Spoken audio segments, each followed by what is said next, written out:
চীন সফর শেষে চলতি মাসে চট্টগ্রাম মেডিকেল কলেজ হাসপাতালের বার্ন ইউনিটের ভিত্তিপ্রস্তর স্থাপন করতে পারেন প্রধানমন্ত্রী শেখ হাসিনা। একথা জানিয়েছেন স্বাস্থ্যমন্ত্রী ডক্টর সামন্তলাল সেন। সকালে burn and plastic surgery unit নির্মাণ কাজের সাইট পরিদর্শন শেষে মন্ত্রী একথা বলেন।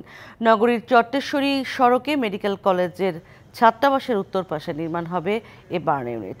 প্রায় 236 কোটি টাকা ব্যয়ে 6 তলা ও 150 শয্যার এই ইউনিটে থাকবে আধুনিক সুযোগ সুবিধা, থাকবে 10টি আইসিইউ ও 25টি এইচডিইউ বেড। এখানকার মেডিকেল সরঞ্জাম ও আসবাবপত্র অনুদান হিসেবে দেওয়ার কথা রয়েছে চীন সরকারের। সেপ্টেম্বরে শুরু হয়ে নির্মাণ কাজ শেষ হওয়ার কথা 2 বছরের মধ্যে।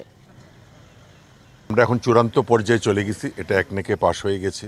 মাননীয় প্রধানমন্ত্রী চীন সফরে যাচ্ছেন এবং ওনার সাথে বাংলাদেশের যে চীনের রাষ্ট্রদূত উনিও যাবে। তো আশা করছি ওনারা দেশে ফিরে আসলে আমরা এটা করতে পারবো। এই মাসেই আমি করার চেষ্টা করব, আর এটা যত দ্রুত সম্ভব আশা করি কাজ সেপ্টেম্বর মাসের মধ্যে আমরা কাজ শুরু করব। নগদের কাছে সব গ্রাহকই প্রিয়, তাই তো সারা দেশে ক্যাশ আউট চার্জ সবচেয়ে কম।